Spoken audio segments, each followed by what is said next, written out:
Tudo desmoronou da noite para o dia. Começou numa quarta-feira de manhã. Abri meu celular como sempre fazia, ainda sonolento, e fui atingido por uma enxurrada de mensagens. Não os habituais bom dia, mas palavras raivosas e amargas, acusações, prints. Meus e-mails privados, aqueles que eu tinha enviado em confiança expressando dúvidas, frustrações e pensamentos sem filtro, haviam vazado na internet. Meu coração afundou enquanto eu rolava post após post, cada um arrastando meu nome na lama. Me chamavam de manipulador, mentiroso, hipócrita. Pessoas com quem eu me importava subitamente viraram as costas para mim. O pior era que eles não estavam completamente errados. Aqueles e-mails eram reais. Eu os tinha escrito. Mas faltava contexto. Não eram destinados ao mundo. Foram escritos em momentos de vulnerabilidade ou frustração. Nunca para machucar ninguém. Mas o contexto não importava mais. O estrago estava feito. Sentei na beira da cama, entorpecido. Fiquei me perguntando, quem faria isso comigo? Quem tinha acesso? Meus pensamentos giravam numa tempestade de confusão e traição. Uma coisa era certa. Isso não foi um acidente. Alguém tinha deliberadamente escolhido me destruir. Olhei para a tela do celular outra vez. As notificações continuavam chegando. Peguei um café na cozinha e tentei respirar fundo, mas minhas mãos tremiam. Pensei em ligar para o Maurício, meu irmão mais velho, mas desisti. Ele sempre foi crítico demais. Iria apenas piorar as coisas. O WhatsApp estava um caos. Grupos dos quais eu fazia parte desde a faculdade agora eram palco de discussões sobre mim. Alguns defendiam, muitos atacavam. Vi meu nome em hashtags no Twitter, associado a palavras que nunca pensei que estariam próximas a mim. Abri a janela do apartamento. Lá fora, São Paulo continuava sua rotina frenética, indiferente ao meu mundo desmoronando. O barulho do trânsito na Avenida Paulista parecia distante. Tudo parecia irreal. Como se eu estivesse preso num pesadelo do qual não conseguia acordar. Decidi ligar para o Ricardo, meu chefe na agência de publicidade onde trabalhava há quase 5 anos. Melhor ele saber por mim do que pelos outros. 3 toques e ele atendeu. Sua voz já carregava um tom diferente. André, estamos numa situação complicada aqui, ele disse, sem cumprimentos iniciais. Os clientes estão ligando. A Petrobras já ameaçou cancelar o contrato. Ricardo, posso explicar. Aqueles e-mails. Olha, não quero saber dos detalhes agora. A diretoria vai se reunir à tarde. Por enquanto, tire uns dias. Férias forçadas, vamos chamar assim. Desliguei sem conseguir dizer mais nada. Férias forçadas. Eu sabia bem o que isso significava.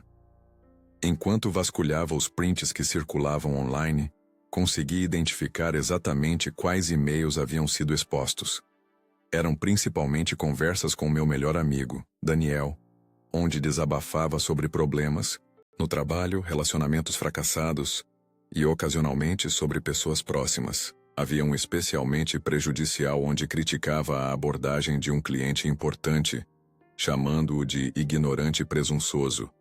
Em outro, falava mal de um colega de trabalho, sugerindo que ele não merecia a promoção que recebeu. Não havia nada criminoso ali, nada que eu pudesse ser processado. Mas havia o suficiente para manchar minha reputação e fazer as pessoas questionarem meu caráter. Tentei reconstruir mentalmente quem poderia ter acesso a esses e-mails. Minha senha era relativamente forte e eu não a compartilhava. Mas há alguns meses, quando meu notebook quebrou, usei o computador do Daniel para acessar minha conta e responder alguns e-mails urgentes. Será que eu tinha esquecido de fazer logout? Não. Me lembrava claramente de ter fechado tudo. O celular tocou. Era Teresa, minha ex-namorada. Hesitei, mas atendi. André, que merda é essa que estão falando de você? Tere, alguém vazou meus e-mails. Estão pegando tudo fora de contexto. Fora de contexto? Eu vi o que você escreveu sobre mim e minha família. Suburbano sem cultura. Foi isso mesmo? Engoli em seco. Havia escrito isso num momento de raiva após uma briga feia. Aquilo foi depois daquela discussão sobre... Nem termina. Você é exatamente o que estão dizendo. Um falso. Um duas caras. Ela desligou. Mais uma porta fechada. Passei o resto da manhã tentando entender a extensão do vazamento. Eram dezenas de e-mails, abrangendo os últimos 2 anos. Alguém tinha feito uma coleta minuciosa, selecionando cuidadosamente os trechos mais prejudiciais. Por volta do meio-dia recebi uma ligação do Vinícius, um amigo do futebol de quarta-feira. Sua voz parecia genuinamente preocupada. Cara, tá tudo bem, tô vendo essa confusão toda. Não tá nada bem, Vini. Alguém me sacaneou legal. Olha, queria te avisar que estão organizando uma espécie de cancelamento no Twitter. Tem gente falando em ir atrás dos seus clientes, da sua família. É muita maldade. Agradeci pelo aviso. Pelo menos uma pessoa ainda estava disposta a me ouvir. Liguei para Daniel várias vezes. Todas caíram na caixa postal. Mandei mensagens no WhatsApp que foram apenas visualizadas, sem resposta. Seu silêncio era ensurdecedor. À tarde, recebi um e-mail do departamento de RH da agência. Estavam me afastando por tempo indeterminado até que a situação se resolva. Tradução. Estavam esperando a poeira baixar para me demitir formalmente. Mamãe ligou. Sua voz tremia. Filho, o que está acontecendo? Sua prima me mandou uns prints. É verdade isso? Mãe, é complicado. São e-mails meus. Sim, mas o que você escreveu sobre o seu pai? Como pôde falar aquelas coisas dele? Senti um nó na garganta. Entre os e-mails vazados havia um onde expressava minha frustração com meu pai após uma discussão sobre dinheiro. Palavras duras que nunca deveriam ter saído do contexto privado. Foi num momento de raiva, mãe. Você sabe como é difícil com ele às vezes. O silêncio do outro lado era pesado. Seu pai está arrasado, André. Depois dessa ligação, desliguei o celular. Não aguentava mais. Fui até a janela novamente. O céu de São Paulo estava cinzento, combinando com meu estado de espírito. A chuva começou a cair, primeiro alguns pingos tímidos, depois um temporal. Peguei uma cerveja na geladeira e me sentei no sofá, observando a chuva pela janela.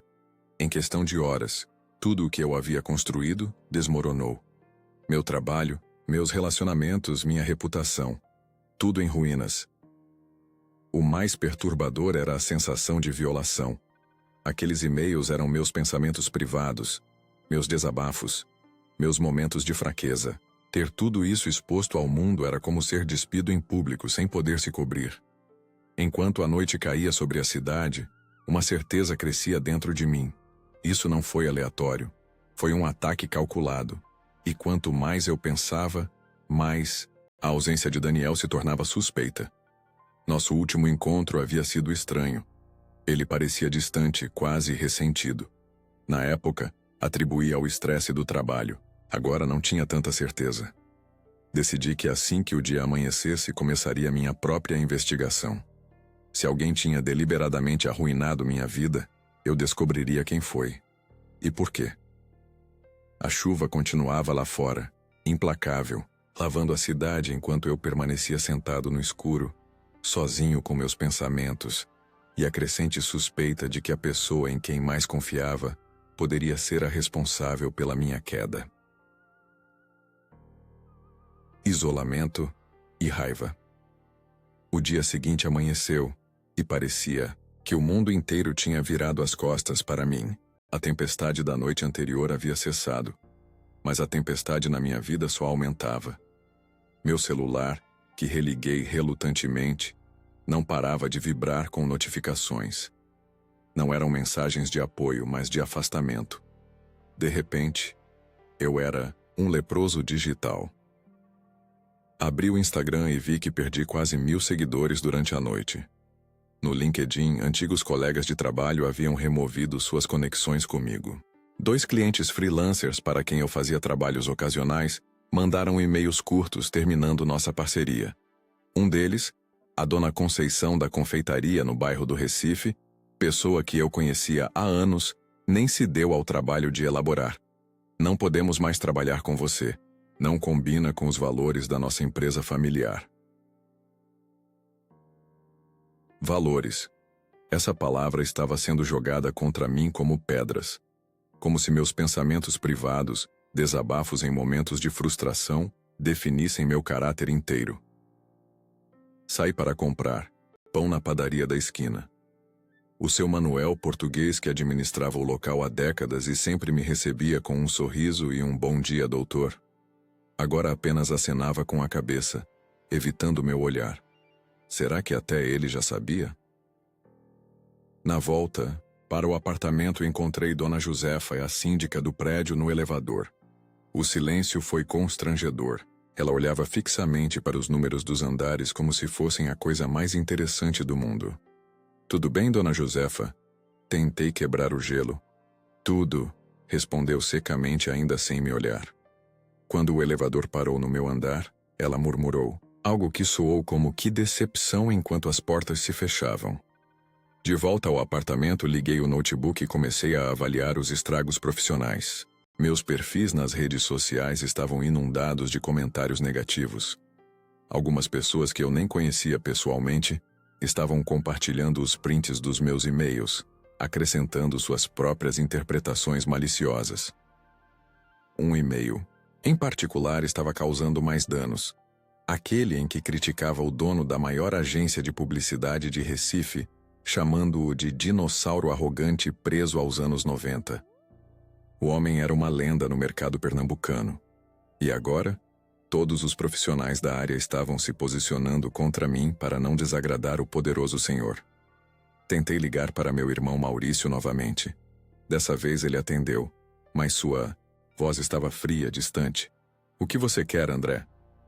Preciso conversar, Maurício. Estou numa situação complicada. Ele suspirou do outro lado da linha. Complicada? Você humilhou a família inteira. Papai está devastado com o que você escreveu sobre ele. Mamãe não para de chorar. E eu? Sabe o que é ter colegas de trabalho te mandando prints, onde seu irmão te chama de limitado e sem ambição? Senti como se tivesse levado um soco no estômago. Aquele e-mail específico era de quase 2 anos atrás, quando brigamos por causa da herança da vovó. Palavras ditas no calor do momento que eu já tinha esquecido. Maurício, aquilo foi durante nossa briga, você sabe? Olha, resolve tua merda primeiro antes de me ligar de novo. Tô cansado de limpar tuas cagadas desde que éramos moleques. Ele desligou. A rejeição do meu próprio irmão doeu mais que todas as outras. Sempre tivemos nossas diferenças, mas no fundo, ele sempre esteve lá para mim. Até agora. O pior era o silêncio do Daniel. Meu melhor amigo, aquele que conhecia todos os meus segredos, que dividiu apartamento comigo na faculdade, que me ajudou quando fiquei desempregado por 6 meses. O cara que foi meu padrinho de casamento e depois me segurou durante o divórcio. Mandei mensagem, após mensagem, sem resposta. Decidi tentar uma última vez. Daniel, não sei o que está acontecendo, mas preciso do meu amigo agora. Estou afundando, cara. Visualizou. Nada de resposta. Algo no silêncio dele me incomodava profundamente. Não era apenas ausência, parecia calculado. Como se ele estivesse deliberadamente me evitando. Ou pior, como se soubesse mais do que demonstrava. Por volta das 3 da tarde recebi uma ligação inesperada. Era Júlia, uma colega da agência que nunca foi particularmente próxima. André? É a Júlia. Olha, talvez não devesse te ligar, mas achei que você precisava saber. O pessoal da agência está organizando uma espécie de carta aberta se posicionando contra você. Estão pressionando todo mundo a assinar. Você tá brincando, né? Trabalhei 5 anos lá, construí aquela carteira de clientes. Eu sei. Por isso tô te ligando, achei injusto. Mas tem mais. Ouvi o Ricardo comentando que alguém enviou os e-mails diretamente para os clientes antes mesmo de vazar online. Foi muito bem orquestrado. Aquela informação me atingiu como um raio. Isso confirmava minhas suspeitas. Não foi um hackeamento aleatório. Foi uma destruição planejada. Júlia, você tem alguma ideia de quem poderia estar por trás disso? Ela. Hesitou. Não tenho certeza, mas... Vi o Daniel saindo da sala do Ricardo ontem, logo antes de tudo explodir. Eles pareciam... íntimos. Daniel e Ricardo, meu melhor amigo e meu chefe, a traição parecia se aprofundar a cada minuto. Obrigado, Júlia, de verdade. Não me agradeça. E por favor não mencione que te liguei. Desliguei e fiquei encarando a parede. A raiva começava a substituir o choque inicial. Se Daniel estava mesmo envolvido nisso, por quê? O que eu poderia ter feito para merecer tamanha vingança? Meu celular tocou novamente. Número desconhecido. Atendi com cautela. Alô? André Mendonça? Uma voz masculina, profissional. Sim, quem é? Aqui é da Folha de Pernambuco. Estamos fazendo uma matéria sobre o vazamento dos seus e-mails e gostaríamos de ouvir seu lado. Senti o sangue gelar. Agora tinha virado notícia de jornal? Não tenho comentários no momento, respondi e desliguei rapidamente. Segundos depois, outro número desconhecido. Desta vez era de um blog local, depois uma rádio. Desliguei o celular novamente, sentindo o pânico crescer. Como isso tinha escalado tão rápido? Quem tinha interesse em me destruir com tanto empenho? Olhei pela janela. O sol começava a se pôr sobre o Recife antigo, as cores refletindo no rio Capibaribe. A cidade que sempre considerei meu lar agora parecia hostil, cheia de pessoas que acreditavam conhecer meu caráter baseadas em fragmentos descontextualizados da minha vida privada. Decidi que precisava sair, espairecer. Peguei as chaves do carro e desci até a garagem. No muro lateral do prédio, um choque. Alguém tinha pichado falso em letras garrafais vermelhas. A mensagem era clara e certamente direcionada a mim. Dirigi sem rumo pela cidade, evitando lugares onde poderia encontrar conhecidos. Acabei parando na praia de Boa Viagem, quase vazia àquela hora. Sentei na areia e observei o mar. As ondas iam e vinham, indiferentes ao caos da minha vida. Por um momento, invejei essa simplicidade. Meu pensamento voltava constantemente para Daniel. Para nosso último encontro há 2 semanas, estávamos no boteco do Carlinhos, nosso point de sempre. Ele parecia distante, bebia mais que o normal.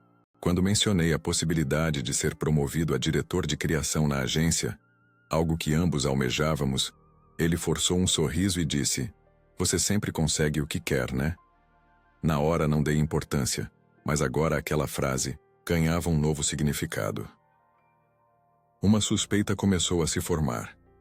E se Daniel estivesse por trás de tudo isso? E se o melhor amigo, a pessoa em quem mais confiava, fosse o responsável pela minha destruição? Voltei para o carro e peguei meu notebook. Ligando o celular brevemente, baixei todos os prints dos e-mails vazados que consegui encontrar.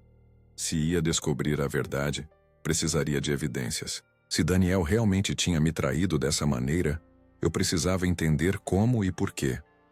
A noite já tinha caído completamente quando voltei ao apartamento. A raiva agora fervia dentro de mim, substituindo a tristeza inicial.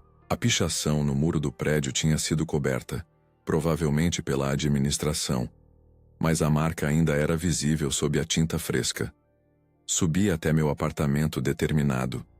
O isolamento forçado tinha uma vantagem: tempo livre para investigar. Aqueles que me viraram as costas tão rapidamente, que me julgaram sem ouvir meu lado, talvez um dia se arrependessem. Mas o que mais me motivava era descobrir se Daniel, meu suposto melhor amigo, era realmente capaz de tamanha traição. Naquela noite, enquanto o Recife dormia, comecei minha investigação. Se alguém tinha deliberadamente destruído minha vida, eu descobriria quem foi, e pagaria na mesma moeda. Pistas nas cinzas. Passei a madrugada inteira debruçado sobre meu notebook, analisando meticulosamente cada e-mail vazado. O sol já nascia quando percebi um padrão. Não eram todos os meus e-mails que tinham sido expostos, apenas aqueles que poderiam me prejudicar. Alguém havia feito uma seleção cuidadosa, escolhendo precisamente as mensagens que causariam o maior estrago possível. Preparei um café forte e continuei minha investigação. Criei uma planilha listando cada e-mail vazado, para quem tinha sido enviado originalmente, a data e o assunto. Algo começou a chamar minha atenção. A maioria absoluta das mensagens comprometedoras tinha sido enviada para Daniel, ou tinha ele copiado. As poucas exceções eram e-mails enviados para minha ex-esposa, Mariana, durante nosso divórcio conturbado. Olhei para os metadados dos screenshots. A maioria tinha sido feita num iPhone. Daniel usava um iPhone 13. Algumas tinham sido tiradas de um computador, possivelmente um MacBook, também usado por Daniel. Nada disso era prova definitiva, mas as coincidências começavam a se acumular. Lembrei que Daniel tinha usado meu notebook há algumas semanas, quando o dele apresentou problemas durante uma reunião de trabalho que fizemos aqui no meu apartamento. Será que ele teria aproveitado para acessar meu Gmail? Mas por que esperar tanto tempo para usar essa informação contra mim? Abri minha conta do Google e verifiquei os acessos recentes. Nada suspeito nos últimos dias, mas notei algo estranho. 3 semanas atrás, houve um login do meu Gmail a partir de um endereço IP que não reconheci. Busquei a localização. Era da região de Casa Amarela, bairro onde Daniel morava. A essa altura, minha suspeita já se transformava em certeza, mas ainda faltava entender o motivo. O que teria levado Daniel, meu amigo de tantos anos, a planejar uma vingança tão elaborada? Revirei minhas lembranças buscando sinais que pudesse ter ignorado. Nos últimos meses, Daniel parecia mais distante, mais crítico. Pequenos comentários ácidos que na época atribuía ao estresse do trabalho, agora ganhavam novo significado. Você sempre cai pra cima, né, André? Ou, engraçado como as coisas sempre dão certo pra você. Havia algo mais. Daniel tinha se candidatado à mesma promoção que eu na agência. O cargo de diretor de criação que, segundo rumores internos, seria meu. Será que era isso? Inveja profissional? Continuei analisando os prints. Em um deles, notei algo no canto inferior. Um reflexo. Ampliei a imagem ao máximo. Era o reflexo de um porta-retrato. Reconheci a moldura. Era aquele porta-retrato horroroso de bronze que Daniel tinha na mesa do quarto. Um presente da avó que ele não tinha coragem de guardar. Aquela foto específica só poderia ter sido tirada no apartamento dele. Enquanto investigava, recebi uma mensagem inesperada. Era de Patrícia, nossa colega da agência e ex-namorada de Daniel. André, preciso te falar uma coisa. Podemos nos encontrar? Respondi imediatamente, marcando um café próximo à casa dela, no bairro da Madalena. Menos de 1 hora depois estávamos sentados numa mesa afastada de uma cafeteria quase vazia, àquela hora da manhã.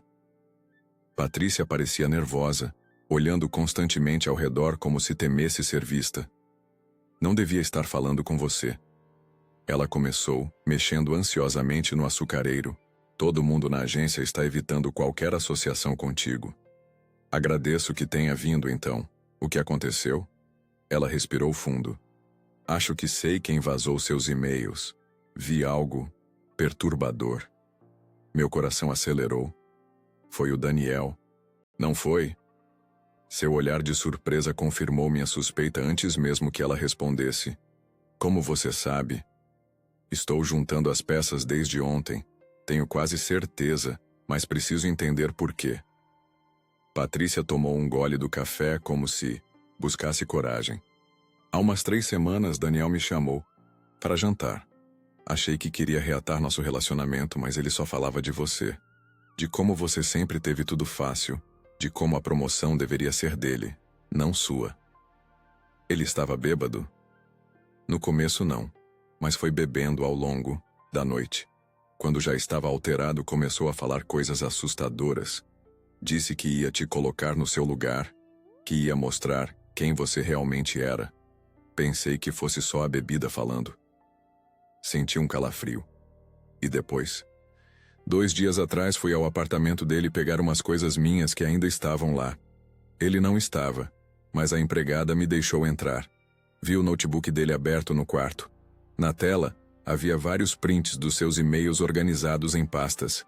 Tinha um arquivo de texto chamado Plano A, Não li tudo, fiquei com medo, mas vi que mencionava enviar os e-mails para seus clientes e depois vazar online. Fiquei em silêncio, absorvendo a informação. Era elaborado demais para ser apenas um rompante de raiva. Daniel tinha planejado, meticulosamente, minha destruição. Por que você está me contando isso agora, Patrícia? Ela desviou o olhar. Porque isso é doentio. Não importa o que você tenha feito ou escrito, ninguém merece isso. E também, ela hesitou. Daniel, me assustou. A obsessão dele contigo não é normal. Parece pessoal demais. Agradeci a Patrícia pela informação. Antes de se despedir, ela acrescentou um último detalhe. Tem outra coisa. Daniel tem se encontrado com seu chefe, o Ricardo, fora do expediente. Várias vezes. Acho que não é só sobre trabalho. Aquilo completava o quebra-cabeça. Daniel não apenas me traiu, mas estava conspirando com meu chefe. Provavelmente a promoção agora seria dele. Voltei para casa e continuei minha investigação com renovado vigor. Entrei no Instagram de Daniel e encontrei uma foto recente em um restaurante caro. Reconheci o lugar. Era o favorito do Ricardo. Nos comentários, Ricardo havia escrito: excelente conversa. O futuro é promissor. A foto tinha sido postada 3 dias antes do vazamento. Decidi verificar se Daniel tinha deixado mais rastros. Entrei no LinkedIn e vi que ele já havia atualizado seu perfil. Diretor de criação em transição. A audácia era inacreditável. Nem esperou a poeira baixar para assumir o cargo que seria meu. À tarde recebi uma ligação inesperada. De Fernando, o técnico de TI da agência. Ele sempre foi reservado daquelas pessoas que observam mais do que falam. André, sou eu, Fernando. Olha, não devia estar te ligando, mas preciso te contar uma coisa. O que foi, Fernando? Semana passada, o Daniel me pediu para recuperar uns e-mails antigos que você tinha enviado para ele. Disse que eram referências de projetos importantes e que precisava para uma apresentação. Como ele é supervisor, não questionei. Minha respiração ficou suspensa. E você ajudou? Sim. Recuperei vários e-mails da conta dele que já tinham sido apagados. Só depois que tudo estourou que percebi o que tinha feito. Agradeci a Fernando pela informação. Mais uma peça do quebra-cabeça se encaixava. Agora, eu tinha praticamente certeza de que Daniel era o responsável.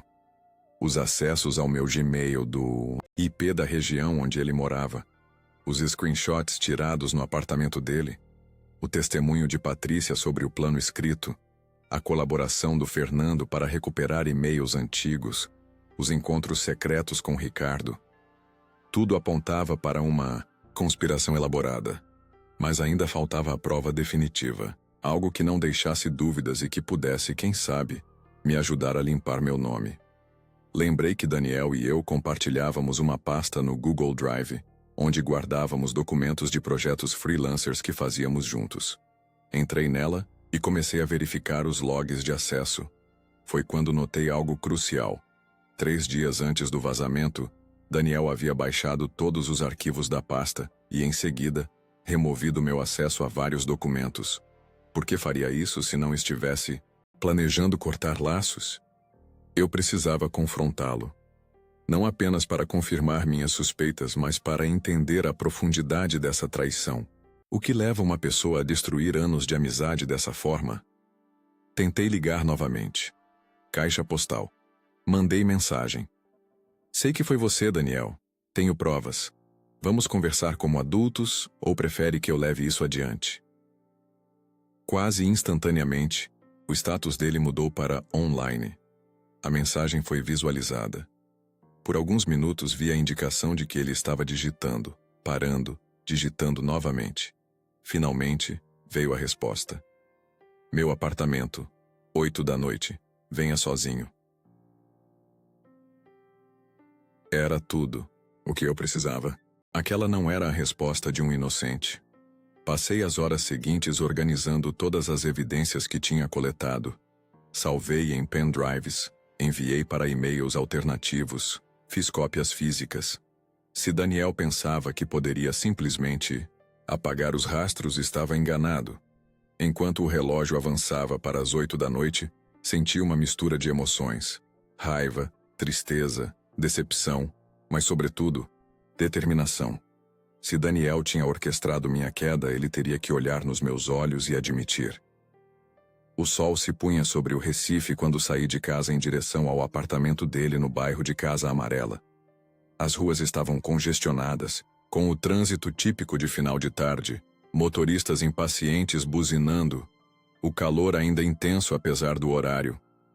Parei em frente ao prédio dele, um edifício de classe média alta com fachada moderna. O porteiro me reconheceu e acenou, permitindo minha entrada sem anunciar, sinal de quantas vezes eu tinha estado ali como amigo. Enquanto subia no elevador até o 8º andar, repassei mentalmente todas as evidências. Não havia mais dúvida. Na minha mente, a questão agora era: o que Daniel diria quando confrontado? E o que eu faria depois? A porta do apartamento 802 estava entreaberta quando cheguei. Um convite silencioso para entrar e descobrir a verdade por trás da traição, que tinha virado minha vida de cabeça para baixo. O traidor desmascarado. Entrei no apartamento de Daniel com o coração martelando contra meu peito. O lugar estava na penumbra, iluminado apenas por uma luminária de canto. Reconheci cada detalhe daquele espaço.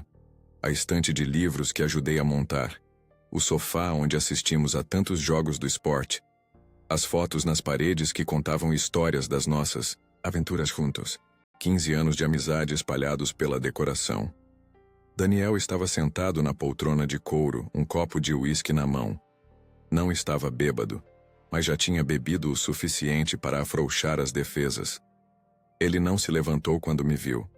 Apenas ergueu os olhos, seu rosto uma mistura de desafio e algo que parecia quase alívio. Achei que não viria, ele disse, sua voz mais baixa que o normal. Você achou mesmo que eu não descobriria? Respondi, ainda de pé, mantendo distância. Por que, Daniel? Por que destruir 15 anos de amizade? Ele deu um gole demorado no uísque como se buscasse coragem no álcool. Você realmente não sabe, né? É esse seu maior problema, André. Você nunca enxerga além do seu próprio umbigo. Então me explica. Insisti, sentindo a raiva crescer. Me faz entender que merda passou pela sua cabeça para acabar com a minha vida desse jeito. Daniel se levantou abruptamente, sua expressão endurecendo. Sua vida sempre foi perfeita. Tudo sempre deu certo para você. A universidade que queria, os empregos que queria, as mulheres que queria. Enquanto isso, eu sempre fui a porra do coadjuvante na história do grande André Mendonça. Fiquei atônito com a explosão de amargura. Do que você está falando? Passamos pelas mesmas dificuldades, entramos juntos na agência? Não. Ele me interrompeu batendo o copo na mesa de centro. Não passamos pelas mesmas dificuldades. Você nasceu em Boa Viagem, estudou nos melhores colégios. Eu vim da periferia, ralei o dobro para chegar onde cheguei. E mesmo assim, a cada promoção, a cada oportunidade, quem eles escolhiam? Você. Sempre você. Balancei a cabeça, tentando processar o que ouvia. Isso é sobre a promoção? Você destruiu minha reputação por causa de um cargo? Daniel soltou uma risada amarga. Não é só o cargo, é tudo. É a maneira como você sempre consegue o que quer, sem nem perceber o quanto machuca os outros. No processo. Que outros? Quem eu machuquei? Ele me encarou como se a resposta fosse óbvia. A Patrícia. Você sabia que eu era apaixonado por ela desde a faculdade. E o que você fez? Ficou com ela naquela festa de fim de ano, mesmo sabendo dos meus sentimentos. Aquilo tinha sido há anos, antes mesmo dela e Daniel namorarem. Foi ela quem se aproximou, Daniel, e vocês nem estavam juntos ainda. Não importa, é sempre assim. As pessoas gravitam ao seu redor como se você fosse o maldito sol. E eu sou apenas descartável. Vi algo nos olhos dele que nunca tinha notado antes. Uma inveja profunda, corrosiva, que parecia ter consumido qualquer afeto que um dia existiu entre nós. E a promoção foi a gota d'água. Continuei, começando a entender. Você achou que merecia mais que eu. Daniel caminhou até a janela, olhando para a cidade lá fora. Ricardo me chamou há um mês. Disse que estava entre nós dois para diretor de criação. Disse que eu tinha mais tempo de casa, mais experiência técnica, mas que você tinha mais carisma, mais presença, como se isso importasse mais que competência. Então, você decidiu me destruir. Ele se virou para mim e vi que não havia arrependimento em seu olhar. Decidi mostrar quem você realmente é. Aqueles e-mails, aquele é o verdadeiro André Mendonça, o que fala mal dos clientes pelas costas, o que critica os colegas, o que trata a própria família como inferior. Eram desabafos privados.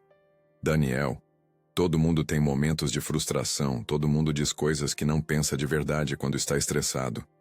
Ah, não? Então você não acha mesmo que o Maurício é limitado? Que a Teresa vem de uma família sem cultura? Que o Ricardo é um bajulador? Incompetente? Cada palavra era uma facada jogada de volta em mim com precisão cruel. Dei um passo à frente, a raiva finalmente superando o choque. Como você fez isso? Como conseguiu acesso aos meus e-mails?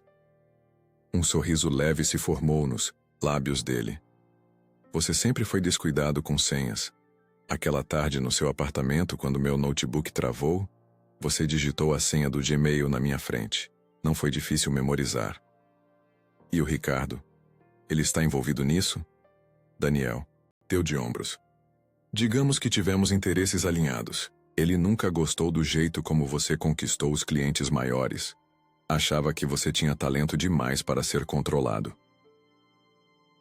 Cada revelação era pior que a anterior. Não era apenas Daniel. Era uma conspiração deliberada para me derrubar. Você percebe o que fez? Perguntei, a voz tremendo de raiva contida. Não destruiu só minha carreira. Destruiu meus relacionamentos, minha família? Colateral. Ele respondeu friamente. Talvez agora você saiba como é perder tudo. Naquele momento, algo dentro de mim estourou. Avancei em direção a ele, agarrando-o pela camisa, empurrando-o contra a parede. Você é doente. 15 anos de amizade e você me apunhala pelas costas por inveja, por ressentimento. Por um instante, vi medo nos olhos dele, como se só agora percebesse a dimensão do que tinha feito. Soltei-o recuando, sabendo que violência só pioraria minha situação. Você tem ideia do que causou? Continuei tentando controlar a respiração. Meus pais mal falam comigo. Perdi meu emprego. Meu irmão me odeia. Você vai sobreviver, ele disse, ajeitando a camisa amassada. Sempre sobrevive. Sempre cai em pé. Tirei meu celular do bolso. Gravei toda esta conversa, Daniel. Cada confissão. Cada detalhe do seu plano sórdido. A expressão dele mudou instantaneamente. O sorriso de superioridade desapareceu, substituído por pânico. Você não faria isso. Por que não? Você destruiu minha vida. Por que eu não deveria destruir a sua? Ele deu um passo em minha direção, tentando alcançar meu celular. Me dá isso. Recuei, guardando o telefone. Não vou te entregar nada. Vou sair daqui agora e você vai ficar pensando no que fez. Pensando se a qualquer momento essa gravação vai vazar, assim como você vazou meus e-mails. André, espera. A arrogância agora substituída por súplica. Podemos resolver isso. Posso falar com o Ricardo e explicar que foi tudo um mal-entendido. Agora você quer resolver? Depois de destruir tudo o que construí? Caminhei, em direção à porta, enojado com sua hipocrisia.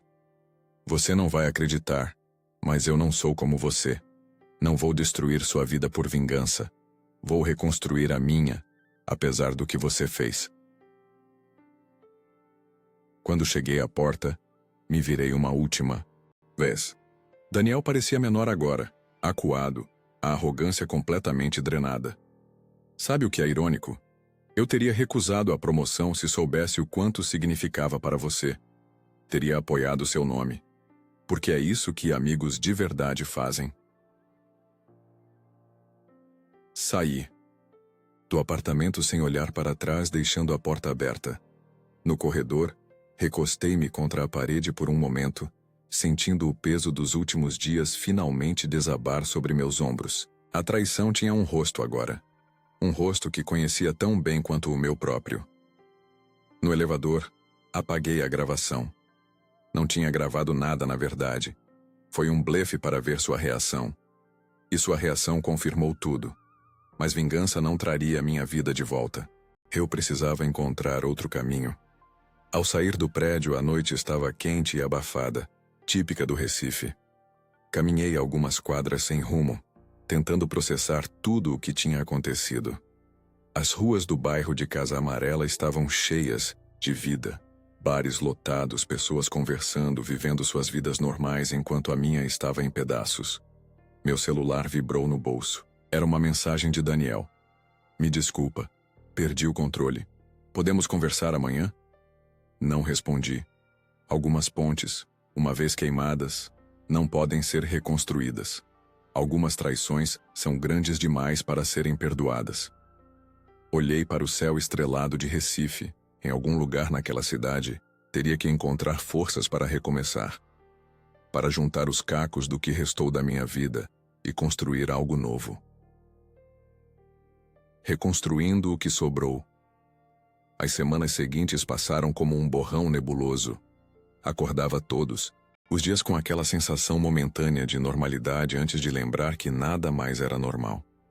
O celular, antes fonte constante de comunicação, agora permanecia silencioso por horas. As notificações que chegavam eram quase sempre negativas.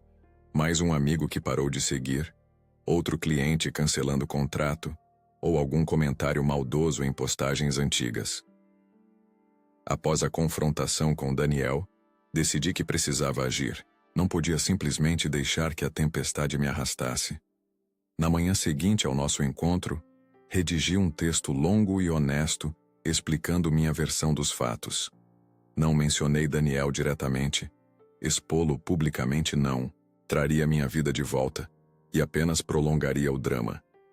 Falei sobre invasão de privacidade, sobre contextos perdidos e, principalmente, assumi responsabilidade pelas palavras que realmente eram minhas. Publiquei o texto em todas as minhas redes sociais e enviei para alguns contatos da imprensa local. Não esperava grande repercussão, mas precisava que minha voz fosse ouvida, mesmo que por poucos. A reação foi mista. Alguns poucos amigos enviaram mensagens de apoio. A maioria manteve distância. Os clientes que tinha perdido não voltaram atrás. Mas pelo menos, o linchamento virtual diminuiu em intensidade. As pessoas têm memória curta para escândalos alheios. Logo surgiriam outros alvos, outras polêmicas. Minha situação financeira começou a ficar preocupante. Sem o salário da agência e com os trabalhos freelance secando, as economias estavam acabando rapidamente. O aluguel do apartamento, em área nobre, consumia boa parte do que tinha guardado. Precisava de um plano. Foi quando recebi uma ligação inesperada de seu Joaquim, um senhor de quase 70 anos, dono de uma pequena gráfica no centro do Recife. Tinha feito alguns trabalhos para ele no passado, criando catálogos e cartões de visita.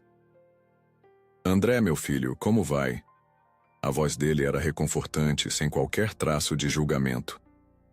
Indo, seu Joaquim. Dias difíceis. Eu imagino. Olha, não sei bem o que aconteceu, ouvi por alto. Mas queria te fazer uma proposta. Estou pensando em modernizar a gráfica, entrar no mercado digital. Precisava de alguém com seu talento para me ajudar nessa transição. A oferta caiu como uma chuva no sertão.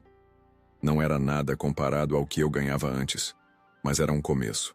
Mais importante, era alguém que ainda acreditava em mim. Quando posso começar? Perguntei, sentindo o primeiro lampejo de esperança em semanas. Amanhã mesmo, se puder. A gráfica está precisando de uma injeção de juventude. No dia seguinte, entrei na Gráfica Bom Jesus, um estabelecimento tradicional que cheirava a tinta e papel. Seu Joaquim me recebeu com um abraço forte daqueles que não se importa com o que os outros pensam. Apresentou-me aos funcionários, todos com pelo menos 20 anos de casa, como o rapaz que vai nos ensinar essas coisas de internet. O trabalho era básico comparado ao que eu fazia. Criar um site, estabelecer presença nas redes sociais, modernizar a identidade visual. Mas tinha algo reconfortante na simplicidade, na ausência de pressão por resultados milionários, na genuína gratidão que seu Joaquim demonstrava a cada pequeno avanço. Ao final da primeira semana, ele me chamou para um café. André, não sou de me meter em vida alheia, mas tenho idade para ser seu pai. O que aconteceu com você? Hesitei por um momento, mas algo na sinceridade daquele senhor me fez abrir o jogo. Contei tudo.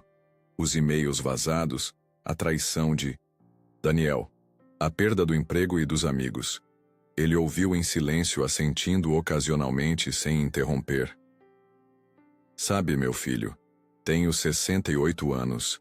Vi muita coisa nessa vida. Aprendi que reputação é como cristal. Quebra fácil e nunca se restaura. Exatamente igual. Mas também aprendi que o tempo é o melhor remédio. As pessoas esquecem ou pelo menos param de se importar. E enquanto isso você reconstrói. Não a mesma vida, uma nova. Talvez até melhor. Aquelas palavras simples continham mais sabedoria que todas as mensagens de autoajuda que tinha lido nas últimas semanas. Mudei para um apartamento menor em Santo Amaro, área mais simples e próxima à gráfica. Cortei gastos, estabeleci uma nova rotina. As noites, antes preenchidas com jantares em restaurantes caros e eventos sociais, agora eram dedicadas à leitura, a cursos online e, ocasionalmente, a sessões com doutora Cláudia, uma terapeuta que encontrei através de um programa de apoio psicológico acessível. O que mais te dói nessa situação toda? Ela me perguntou durante uma das primeiras sessões. A injustiça, respondi sem hesitar. Ser julgado por fragmentos fora de contexto. E o que mais? Pensei um pouco. A traição. Que tenha vindo de alguém tão próximo. Ela assentiu. E o que você aprendeu sobre si mesmo através disso tudo? A pergunta me pegou desprevenido. Aprendi que... Comecei, buscando palavras. Aprendi que talvez eu não seja tão transparente quanto pensava. Que guardei muitas coisas que deveria ter dito diretamente às pessoas. As sessões com doutora Cláudia se tornaram âncoras na minha semana. Não apenas para processar a traição, mas para entender padrões que tinha repetido por anos sem perceber. Como usava sarcasmo como escudo, como evitava conflitos diretos, preferindo desabafar em e-mails privados, em vez de confrontar situações. Como, em alguns momentos, tinha sido injusto em meus julgamentos sobre os outros. 2 meses após o incidente, recebi uma ligação do meu irmão Maurício. Foi curta, ainda distante, mas abriu uma porta. Mamãe está fazendo 60 anos no sábado. Vai ter um almoço lá em casa, se quiser aparecer. O almoço foi desconfortável no início. Conversas forçadas, olhares evitados. Meu pai, sempre reservado, mal dirigiu a palavra a mim, mas minha mãe, após o bolo e as fotos, me puxou para a varanda. Filho, não sei exatamente o que aconteceu. Sei que você escreveu coisas que nos magoaram, mas também sei que não é justo definir uma pessoa por seus piores momentos.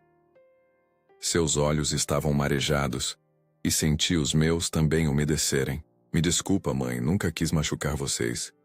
Ela segurou minhas mãos. A gente se desaponta, se magoa, mas não deixa de amar. Seu pai vai demorar mais para demonstrar. Você sabe como ele é. Mas também vai passar. Aquele pequeno gesto de reconciliação familiar foi como um bálsamo.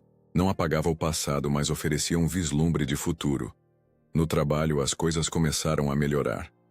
O site da gráfica atraiu clientes novos. Seu Joaquim, empolgado com os resultados, me deu mais responsabilidades e um pequeno aumento. Comecei a pegar alguns trabalhos freelance novamente. Nada grandioso, mas suficiente para complementar a renda. Um dia, recebi um e-mail de Júlia, a colega que havia me alertado sobre a conspiração na agência. Ela contava que Daniel não estava se saindo bem como diretor de criação. Clientes importantes estavam insatisfeitos, a equipe desmotivada. Ricardo, meu ex-chefe, Começava a perceber que talvez tivesse apostado no cavalo errado. Não senti alegria com a notícia. Apenas uma estranha sensação de que a justiça seguia seu curso natural, sem minha intervenção. Daniel tentou me contatar algumas vezes nos meses seguintes. Mensagens, e-mails, até mesmo uma carta manuscrita enviada, à gráfica. Em todas ele pedia perdão, dizia estar arrependido, queria conversar. Não respondia a nenhuma. Algumas feridas são profundas demais para serem fechadas com palavras. 6 meses após o vazamento, recebi um convite surpreendente. Uma startup de marketing digital, recém-estabelecida no Porto Digital do Recife, queria me entrevistar. Seu dono, Felipe, era um ex-cliente que sempre admirou meu trabalho e, segundo ele, não dava a mínima para fofocas do mercado. A entrevista foi direta. Felipe mencionou o escândalo logo de cara. Olha, sei o que aconteceu. Li os e-mails vazados. Também li sua resposta. O que me importa é seu talento e sua honestidade agora. Tem interesse em recomeçar? A proposta era boa. Não tão boa quanto meu antigo cargo, mas promissora. Um ambiente novo. Pessoas que não conheciam minha história, ou, se conheciam, não se importavam tanto com ela. Aceitei imediatamente.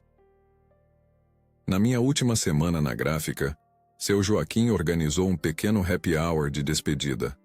Cerveja gelada, pastéis de carne do seco, música de Alceu Valença ao fundo, simplicidade que contrastava com as festas extravagantes da agência, mas que trazia uma autenticidade que eu tinha esquecido como apreciar. Estou feliz por você, meu filho, disse seu Joaquim em um momento mais reservado. Quando chegou aqui, parecia um cachorro abandonado na chuva. Agora já está com outro brilho no olhar. Devo muito ao Senhor. Foi um dos poucos que me deu uma chance quando todos viraram as costas. Ele sorriu, seus olhos enrugados quase desaparecendo. Todos merecemos uma segunda chance. E olha, a porta aqui sempre estará aberta, viu? Saí da gráfica naquela noite com o coração mais leve. A vida que eu conhecia tinha sido despedaçada, mas das ruínas estava surgindo algo novo.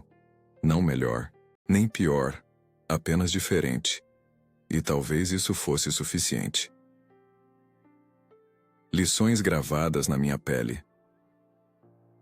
1 ano se passou desde aquela quarta-feira que virou minha vida de cabeça para baixo. O tempo, como disse seu Joaquim, realmente suaviza as arestas das piores experiências. Não apaga as cicatrizes, mas faz com que doa menos tocar nelas. A startup de Felipe cresceu rapidamente, ganhando clientes importantes no mercado nordestino. Meu trabalho foi reconhecido, não com prêmios ou grandes manchetes, mas com a confiança renovada dos clientes e da equipe. Aos poucos construí uma nova reputação, fundada não em uma imagem perfeita, mas em integridade e transparência. Numa manhã de sábado, enquanto tomava café na Praça do Marco Zero, área revitalizada do Recife Antigo, observei os turistas, fotografando o colorido das obras de arte no chão da praça. Famílias passeavam aproveitando a brisa do mar, casais de mãos dadas, idosos em seus bancos habituais. A vida continuava seu fluxo, indiferente aos dramas individuais. Era reconfortante, de certa forma, essa perspectiva de pequenez diante do mundo. Meu celular vibrou. Era uma notificação do LinkedIn. Abri sem pressa e levei alguns segundos para processar o que via. Daniel havia sido demitido da agência. A notícia não vinha diretamente dele, mas de atualizações automáticas da plataforma. Seu perfil agora mostrava em busca de novas oportunidades. Não senti satisfação como talvez o André de 1 ano atrás sentiria. Nem pena. Apenas uma estranha neutralidade. O que Daniel fez marcou minha vida para sempre, mas percebi que ele não ocupava mais espaço nos meus pensamentos diários. Era como um livro que já tinha terminado de ler. Podia lembrar da história, mas não estava mais imerso nela. No início da tarde, recebi uma ligação do meu pai. Ainda era raro ele me telefonar diretamente. Nossa reconciliação acontecia a passos lentos, especialmente porque ele nunca foi homem de muitas palavras. Filho, tô reformando o sítio em Gravatá. Pensei que talvez você pudesse vir neste fim de semana para dar uma olhada, sugerir alguma coisa. Era seu jeito de estender a mão, de dizer que a porta estava aberta novamente. Claro, pai, posso ir sim. O sítio em Gravatá, região serrana a 1 hora de Recife, tinha sido o refúgio da família desde minha infância. Lugar de almoços de domingo, de mangas colhidas diretamente do pé, de banhos de açude em dias quentes. Voltar lá com meu pai tinha um simbolismo que ambos compreendíamos sem precisar verbalizar. Passamos o sábado inteiro trabalhando juntos na reforma. Pintamos a varanda, consertamos a cerca do galinheiro, podamos as árvores frutíferas. Conversa pouca, trabalho, muito.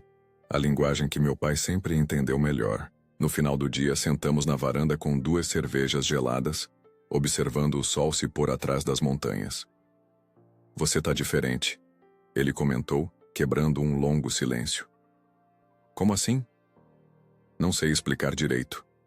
Mas calmo, menos preocupado com o que os outros pensam. Sorri, surpreso com sua percepção. Acho que aprendi algumas lições no caminho difícil. Ele assentiu, tomando um gole da cerveja. Às vezes é o único jeito de aprender para valer.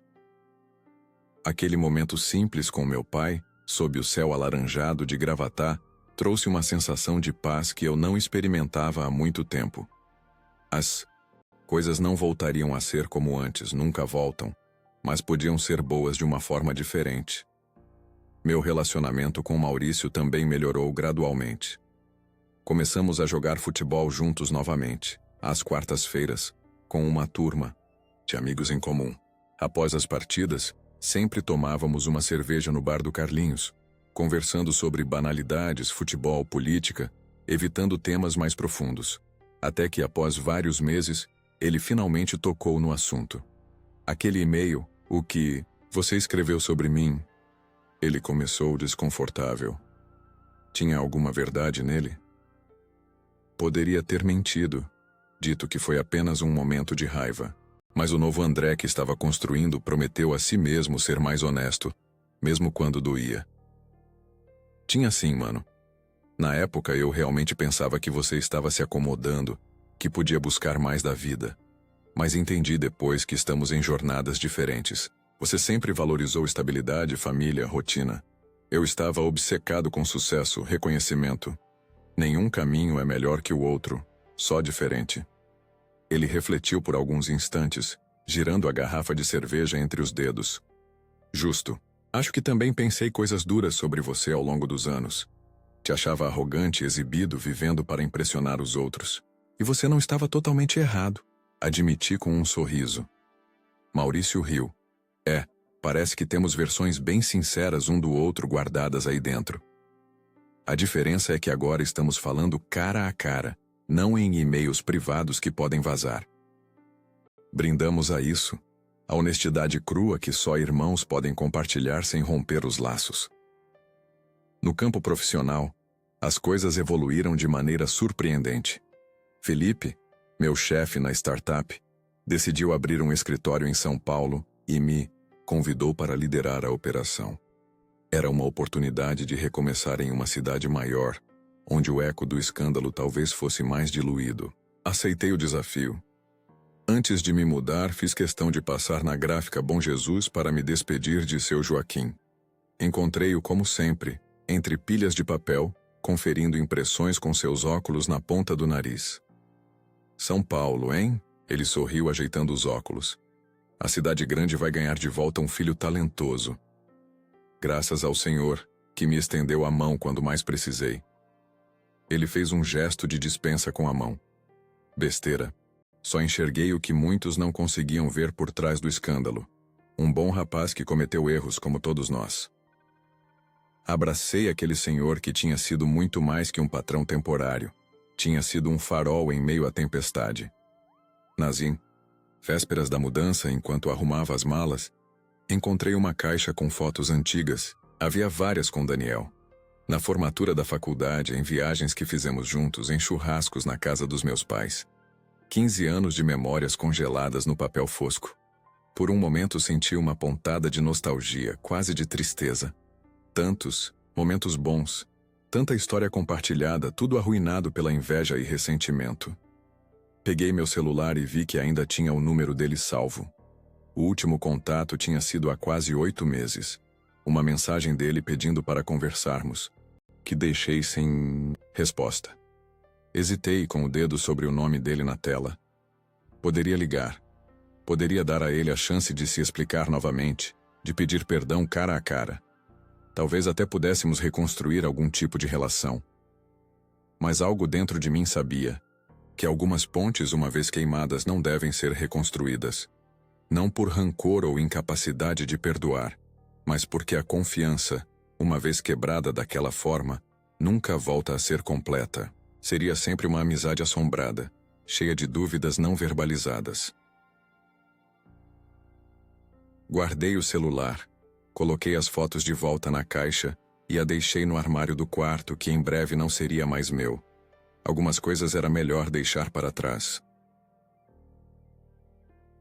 Nas manhã da partida, tomei um último café na padaria do seu Manuel. Ele já tinha voltado ao tratamento cordial de antes, como se o escândalo nunca tivesse acontecido. Vai para São Paulo, é? Terra da garoa, comentou enquanto me servia o pingado. Pois é, seu Manuel. Nova fase. Vai dar certo. O senhor tem fibra. Ele acrescentou um pão de queijo no meu pedido. Por conta da casa, para dar sorte. Pequenos gestos que me lembravam que, apesar de tudo, ainda havia bondade no mundo. No aeroporto, minha família apareceu para se despedir. Meus pais, Maurício com a esposa e o filho pequeno, até uma tia que não via há meses. Abraços apertados. Promessas de visitas, a garantia de que o quarto no sítio estaria sempre esperando por mim. Durante o voo, enquanto observava o Recife diminuir pela janela do avião, refleti sobre tudo o que tinha acontecido no último ano. A queda, o fundo do poço, a lenta reconstrução. Não era a mesma pessoa. O André que chegava a São Paulo carregava cicatrizes invisíveis, mas também uma força que não conhecia antes. Aprendi da maneira mais difícil que reputação é frágil, que amizades podem esconder ressentimentos profundos, que palavras escritas em momentos de frustração podem voltar para nos assombrar. Mas também aprendi sobre resiliência, sobre a capacidade humana de recomeçar, sobre a importância de ser autêntico mesmo quando dói. Na cidade grande que me aguardava lá embaixo, ninguém conhecia minha história. Eu poderia reinventar-me, completamente criar uma versão polida e sem arestas. Mas sabia que não faria isso. Carregaria minhas experiências com honestidade, sem escondê-las nem me definir exclusivamente por elas. A aeromoça anunciou o pouso iminente. Ajustei meu assento, preparando-me para tocar o solo de uma nova vida. O André que desembarcaria em Congonhas não era o mesmo que havia embarcado em Guararapes 1 ano antes. Era alguém que aprendeu, da forma mais dolorosa possível, que nossa verdadeira força não está em nunca cair, mas em como nos levantamos depois da queda. São Paulo se abria à minha frente. Imensa, caótica, cheia de possibilidades. Uma página em branco onde eu escreveria o próximo capítulo. Não com a tinta da perfeição idealizada, mas com a sinceridade de quem conheceu o pior de si mesmo e decidiu ser melhor a cada dia. O avião tocou o solo. Um novo começo. Não perfeito, não imaculado, mas autêntico. E isso aprendi é muito mais valioso que qualquer reputação impecável construída sobre areia.